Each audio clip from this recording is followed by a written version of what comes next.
हमने पिछली वीडियो में चुंबकीय क्षेत्र के कारण लगने वाले बल और फ्लेमिंग का वामहस्त नियम पढ़ा था। चलिए अब हम विद्युत मोटर को पढ़ते हैं। आपने पिछली वीडियो में पढ़ा था कि जब विद्युत धारावाही चालक को किसी चुंबकीय क्षेत्र में रखते हैं तो चालक पर एक बल लगता है। चलिए अब बिजली से चलने वाले कुछ यंत्र को देखते हैं, जैसे पंखा, fridge, mixer, washing machine, computer. क्या आप बता सकते हैं कि वह कौन सा महत्वपूर्ण घटक है जो इन सब यंत्रों में समान होता है? आपने सुना होगा कि इन सब यंत्रों में विद्युत मोटर होती है। इस वीडियो में हम विद्युत मोटर के बारे में पढ़ेंगे और विद्युत मोटर को हम अंग्रेजी में इलेक्ट्रिक मोटर भी कहते हैं। विद्युत मोटर एक घूर्णन युक्ति होती है जो विद्युत ऊर्जा को यांत्रिक ऊर्जा में परिवर्तित करती है। चलिए अब देखते हैं कि विद्युत मोटर काम कैसे करती है। विद्युत मोटर में विद्युत रोधी की एक आयताकार कुंडली होती है जो यहां पर ABCD से दर्शाया गया है। कुंडली को हम एक चुंबकीय क्षेत्र के ध्रुवों के बीच में इस तरह रखेंगे कि AB और CD चुंबकीय क्षेत्र की दिशा के लंबवत हो जाएं। कुंडली के सिरों को विभक्त वलय के दो अर्ध भागों P और Q से जोड़ा गया है। विभक्त वलय को हम अंग्रेजी में स्प्लिट रिंग भी कहते हैं। विभक्त वलय के अंदर की सतह विद्युत रोधी होती है और धुरी से जुड़ी होती है। धुरी को हम अंग्रेजी में एक्सल कहते हैं। और बाहर की सतह चालक होती है। X और Y को हम विभक्त वलय के ब्रुश कहते हैं और अंग्रेजी में हम इन्हें ब्रशेस कहते हैं। कुंडली ABCD में धारा बैटरी द्वारा चालक ब्रुश X से आती है और वापस चालक ब्रुश Y द्वारा बैटरी की ओर चली जाती है, जैसे कि आपको यहाँ पे चित्र में भी दिख रहा है। आप यहाँ पर चुंबकीय क्षेत्र की दिशा देख सकते हैं। AB में धारा A से B की ओर प्रवाहित होगी और CD में C से D की ओर प्रवाहित होगी।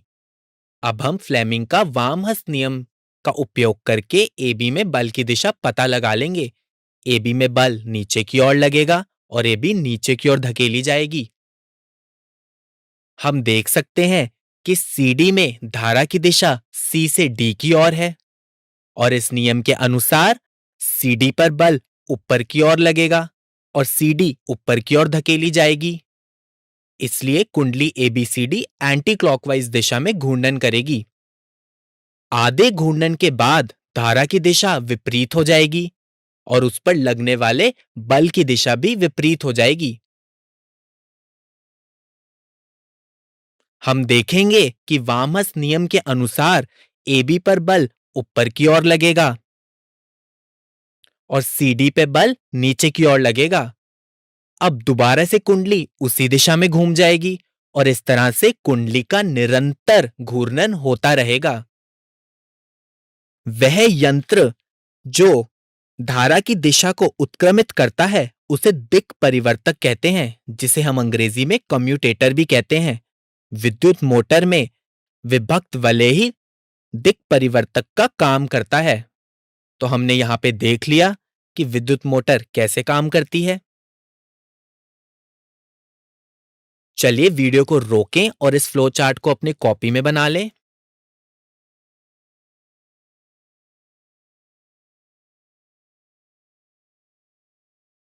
और इसे भी अपनी कॉपी में नोट कर लें। अब आप समझ पाएंगे कि विद्युत मोटर कैसे पंखे को घुमाती है और विद्युत मिक्सर भी विद्युत मोटर के कारण ही घूमता है। आपने पढ़ा कि विद्युत मोटर कैसे काम करती है। क्या आप बता सकते हैं कि विद्युत मोटर का सिद्धांत क्या है? विद्युत मोटर विद्युत धारा के चुंबकीय प्रभाव के सिद्धांत पर कार्य करती है। जब कोई आयताकार कुंडली किसी चुंबकीय क्षेत्र में रखी जाती है, तो इसमें धारा प्रवाहित की जाती है, तो कुंडली पर एक बल कार्य करता है, जिसे निरंतर घूर्णन करती रहती है। वीडियो को रोकें और इसे अपनी कॉपी में लिख लें। व्यावसायिक मोटर, जिसको हम कमर्शियल मोटर्स भी कहते हैं, उनकी क्षमता को बढ़ाने के लिए उसमें कुछ बदलाव लाए जाते हैं, जैसे स्थायी चुंबक के स्थान पर विद्युत चुंबक प्रयोग किए जाते हैं।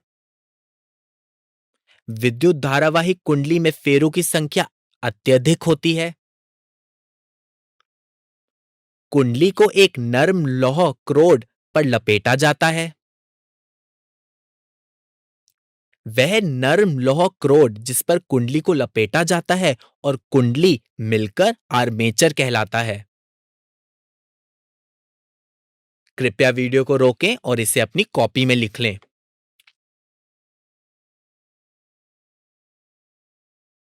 अब अपनी कक्षा में इन सवालों को हल कीजिए। धन्यवाद।